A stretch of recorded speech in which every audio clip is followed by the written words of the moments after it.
Un saludo desde el área de Derecho Financiero y Tributario de la UNED. Soy Pedro Herrera y en este mini vídeo vamos a empezar a estudiar las garantías del crédito tributario dentro del tema octavo dedicado al estudio de la extinción y las garantías del tributo. En concreto, en este vídeo vamos a estudiar el derecho de prelación general y el derecho de prelación especial, también conocido como hipoteca legal tácita.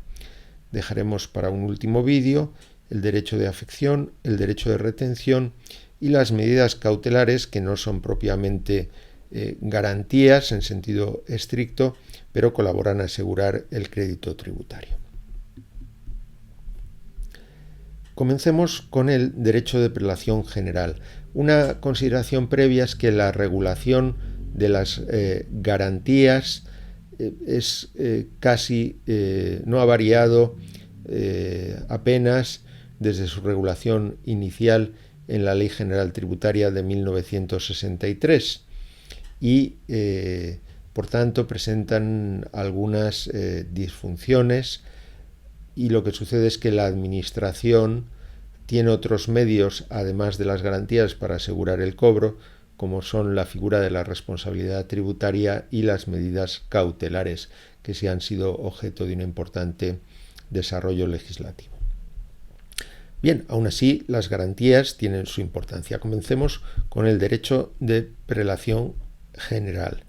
Es un derecho de cobro preferente de la hacienda pública para el cobro del crédito tributario, siempre que esté vencido y que no sea satisfecho, salvo que concurra con otros acreedores de dominio, prenda o hipoteca, es decir, derechos reales inscritos previamente en el correspondiente registro.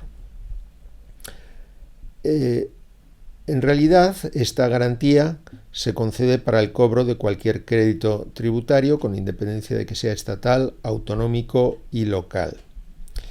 Cubre la totalidad del crédito, es decir, no solo la cuota, sino también los intereses de recargos. Y ese derecho de prelación abarca todos los bienes del deudor. No es una garantía sobre un bien concreto, sino sobre la totalidad de los bienes del deudor. No obstante, tiene sus límites, y así esa preferencia no se da frente a acreedores de dominio o otro derecho real inscrito en el correspondiente registro sobre los bienes del deudor. Es necesario que la fecha de inscripción del derecho real del tercero sea anterior a la fecha de la anotación de embargo a favor de la hacienda pública para que no opere esta preferencia. Y en casos dudosos, o en casos en que la hacienda pública considere que puede haber algún fraude, puede ejercer tercerías de mejor derecho o acciones rescisorias ante los tribunales civiles en caso de fraude de acreedores. No obstante, ese derecho de prelación no es tan potente como parece, porque hay que tener en cuenta que va a primar sobre ese derecho de prelación lo dispuesto en la ley de concursal cuando estemos ante situaciones concursales. En caso de declaración de concurso del deudor de la hacienda pública, se van a aplicar las reglas establecidas en la ley concursal, que establece una preferencia distinta. ¿Qué calificación tiene el crédito tributario en el concurso? Pues bien, si se trata de retenciones debidas por el concursado por obligación legal, retenciones tributarias, en ese caso sí que va a tener ese privilegio general por el importe total de las retenciones. Si se trata de otros créditos tributarios contra el concursado, solo va a haber un privilegio especial por el 50% de su importe. Y si se trata de recargos tributarios, sanciones o intereses de demora, no gozan de privilegio alguno y son créditos subordinados, de tal manera que puede haber otros acreedores que deban cobrar de manera preferente.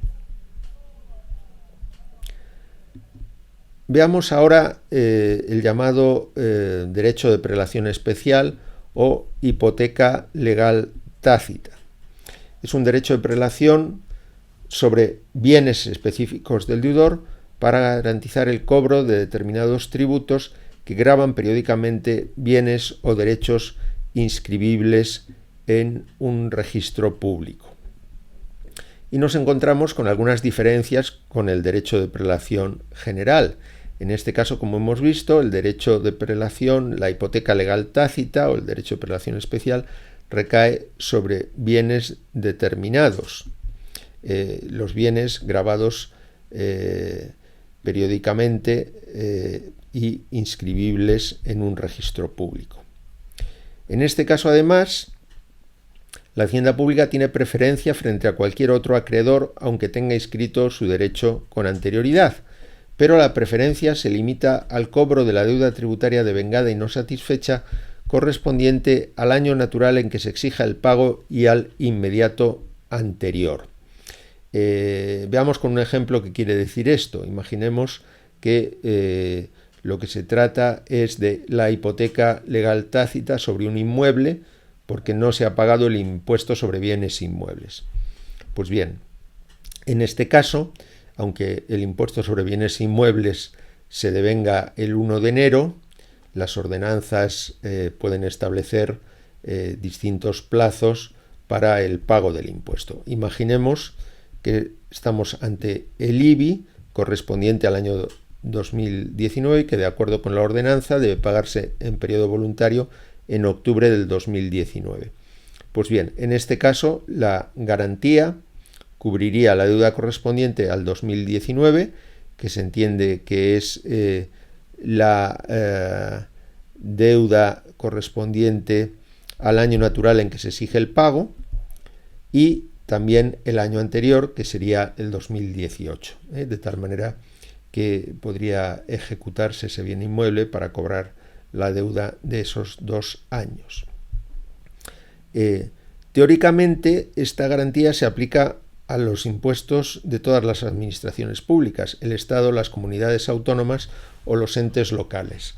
Sin embargo, hay que tener en cuenta que en la práctica, como solo afecta a tributos que graben periódicamente bienes o derechos inscribibles en un registro público, su ámbito de aplicación va a referirse fundamentalmente al impuesto sobre bienes inmuebles y al impuesto sobre vehículos de tracción mecánica. Ya hemos visto que este derecho es eficaz incluso a terceros adquirentes de buena fe. ¿Qué es lo que permite este derecho? La ejecución del bien como si se tratase de una hipoteca, y para ello es necesario dirigir un requerimiento previo al propietario del bien. Con esto terminamos esta primera parte de las garantías y continuaremos explicando las garantías y medidas cautelares en un último mini vídeo correspondiente a este tema octavo.